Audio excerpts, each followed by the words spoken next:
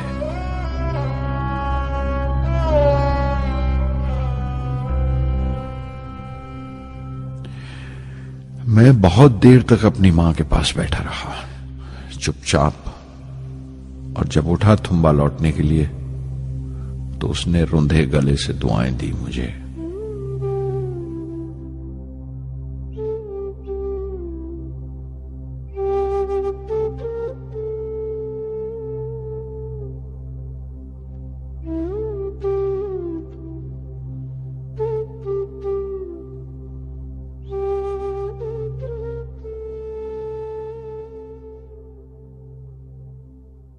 SLV-3 اپوجی rocket جو France سے اڑائی جانے والی تھی اچانک کچھ مشکلوں کا شکار ہو گئی.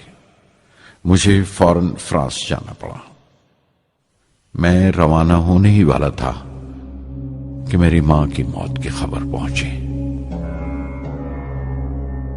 یکے بعد دیگرے 3 موتیں ہو گئی میرے گھر میں. اس وقت مجھے اپنے کام میں پورے دھیان کی ضرورت تھی. 100% لگن سے کام کرنے کی خواہش کسی اور لگن کی گنجائش نہیں چھوڑتی. مکمل نیتی اور پوری لگن سے SLV-3 کا خواب 1979 کے درمیان میں جا کر پورا ہوا. ہم نے SLV-3 کی پرواز کا دن 10 اگست 1979 طے کیا تھا. 23 میٹر لمبا 4 سٹیجز کا یہ راکٹ 17 ٹن کا وزن لے کر 7:58 پر بڑی کجدائی سے اڑا اور خلا کی طرف روانہ ہوا.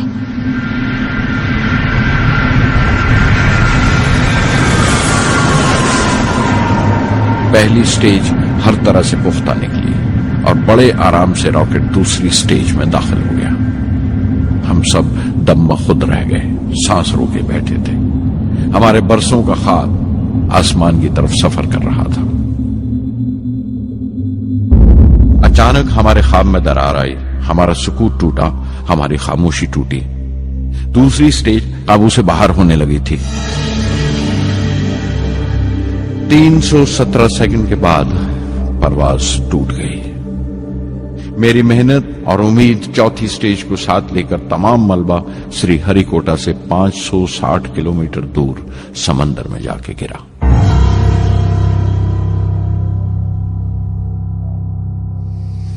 اس حادثے سے ہم سب کو سخت صدمہ پہنچا. میں غم و غصے سے بھر گیا، نچڑ گیا، بالکل جسمانی طور پر بھی اور ذہنی طور پر بھی. میں سیدھا اپنے کمرے میں گیا اور بستر میں دھس گیا. میں نے اپنے کندھے پر ایک دلاسے کا ہاتھ محسوس کیا تو آنکھ کھولی. دوپہر ڈھل چکی تھی، شام قریب تھی. ڈاکٹر برہم پرکاش میرے سرانے بیٹھے تھے. ان کی اس ہمدردی نے چھو لیا مجھے. میں اداس تھا، مایوس تھا، لیکن اکیلا نہیں.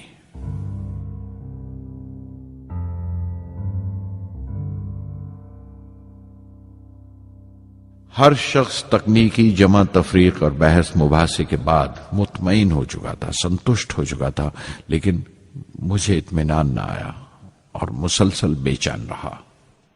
میں بے ساختہ کھڑا ہو گیا اور اعتراف کیا پروفیسر دھون کے سامنے، سر میرے ساتھیوں کو ناکامیابی کی وجہ دریافت ہو جانے سے اطمینان ہو گیا، لیکن میں اسے کافی نہیں سمجھتا۔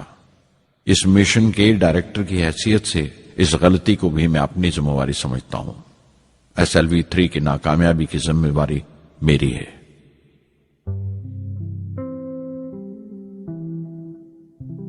سائنس کا کام کمال درجہ اتساہ بھی دیتا ہے، خوشی بھی اور اتنی ہی گہری مایوسی بھی۔ اس طرح کے واقعات سوچ سوچ کر میں دل کو ڈھارس دیتا رہا۔ یہ خیال کہ انسان چاند پر اتر سکتا ہے سب سے پہلے ایک روسی سائنٹسٹ نے سوچا تھا۔ اسے حقیقت بننے میں 40 سال گزر گئے جب امریکہ نے اسے پورا کیا۔ پروفیسر چندر شیکھر نے چندر شیکھر لمٹ کا آوشکار کیا تھا 1930 میں جب کیمبرج میں پڑھ رہے تھے، لیکن 50 سال بعد انہیں اسی ڈسکوری پر نوبل پرائز ملا۔ وان براون اپنی سیٹرن لانچ وہیکل سے آدمی کو چاند پر اتارنے سے پہلے کتنی ساری ناکامیوں سے گزرے ہوں گے۔ پہاڑ کی چوٹی پر اترنے سے پہاڑ پر چڑھنے کا تجربہ نہیں ملتا۔ زندگی پہاڑ کی چڑھانوں پر ملتی ہے، چوٹی پر نہیں۔ چڑھانوں پر ہی تجربے ملتے ہیں اور زندگی منچتی ہے اور ٹیکنالوجی ترقی کرتی ہے۔ چوٹی پر پہنچنے کی کوشش ہی میں چڑھانوں کا علم حاصل ہوتا ہے۔ میں ایک ایک قدم چلتا رہا، چڑھتا رہا چوٹی کی طرف۔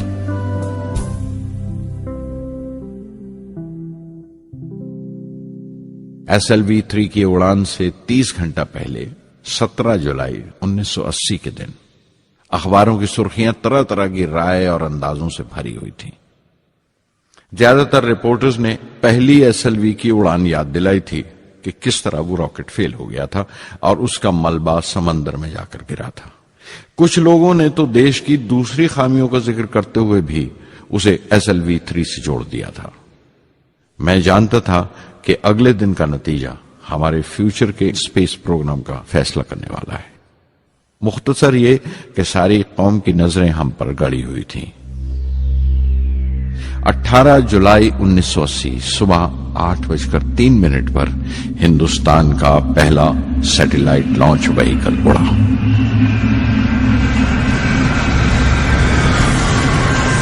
میں نے روہنی سیٹلائٹ کا تمام ڈیٹا کمپیوٹر پر جانچا۔ اگلے 2 منٹ کے اندر اندر روہنی انترکش میں تھا۔ اس تمام شورغل کے بیچ میں نے اپنی زندگی کے سب سے اہم الفاظ ادا کیے۔ میں مشن ڈائریکٹر بول رہا ہوں، ایک ضروری خبر سننے کو تیار رہو۔ چوتھی سٹیج کامیابی کے ساتھ روہنی سیٹلائٹ کو لے کر انترکش میں داخل کر رہی ہے۔ میں بلاک سے باہر آیا تو میرے ساتھیوں نے مجھے کندھوں پر اٹھا لیا اور نعرے لگاتے ہوئے جلوس نکالا۔ ساری قوم میں ایک جوش کی لہر دوڑ گئی۔ ہندوستان ان چند قوموں میں شامل ہو گیا تھا جن کے پاس سیٹلائٹ لانچ کی قابلیت تھی۔ ہماری قوم کا ایک خواب پورا ہوا تھا اور ہمارے اتہاس کا ایک نیا باب کھلا، ایک نیا چیپٹر۔ پردھان منتری اندرا گاندھی نے مبارکباد کا تار بھیجا اور سب سے زیادہ ہندوستان کے سائنسدان خوش تھے کہ یہ پوری کوشش سودیشی تھی، ہماری اپنی تھی۔ میں کچھ ملے جلے جذبات سے گزر رہا تھا۔ میں خوش تھا کہ پچھلی 2 دہائیوں سے جس کوشش میں تھا بالآخر اس میں کامیاب ہوا، لیکن اداس تھا جن لوگوں کی بدولت میں یہاں پہنچا تھا وہ لوگ میرے ساتھ نہیں تھے۔ میرے ابا، میرے بہنوئی جلال الدین اور پروفیسر سارا بھائی۔ SLV-3 کی کامیابی کے مہینے بھر کے اندر ہی پروفیسر دھون کا فون آیا ایک دن اور دلی بلایا پردھان منتری سے ملنے کے لیے۔ میری ایک چھوٹی سی الجھن تھی کپڑوں کو لے کر، ہمیشہ سے بڑے عامیانہ سے کپڑے پہنتا ہوں اور پاؤں میں چپل یا سلیپر کہہ لو. پردھان منتری کو ملنے جیسا وہ لباس نہیں تھا. میرے لیے نہیں، ان کے احترام کے لیے. سنا تو پروفیسر دھون بولے، کپڑوں کی فکر مت کرو، تم نے جو شاندار کامیابی پہن رکھی ہے وہ کافی ہے. ریپبلک ڈے 1981 میرے لیے ایک بڑی خوشخبری لے کر آیا کہ مجھے پدم بھوشن سے نوازا گیا ہے. میں نے اپنے کمرے کو بسم اللہ خاں کی شہنائی سے بھر لیا. شہنائی کی گونج مجھے کہیں اور ہی لے گئی. میں رامیشورم پہنچ گیا، ماں کے گلے لگا. ابا نے میرے بالوں کو انگلیوں سے سہلایا اور میرا دوست، میرا رفیق جلال الدین مسجد گلی میں جمع ہوئے لوگوں میں میرے انعام کا اعلان کر رہا تھا. میری بہن زہرا نے میٹھا بنایا گھر میں. پکشی لکشمن شاستری نے میرے ماتھے پر تلک لگایا. فادر سولومن نے میرے ہاتھ میں سلیب دے کر دعا پڑھی اور پروفیسر سارا بھائی کو دیکھا. ان کے چہرے پر مسکراہٹ تھی، فخر تھا. جو پودا وہ لگا کر گئے تھے اب پورا پیڑ بن چکا تھا، جس کے پھل ہندوستان کی عوام تک پہنچ رہے تھے.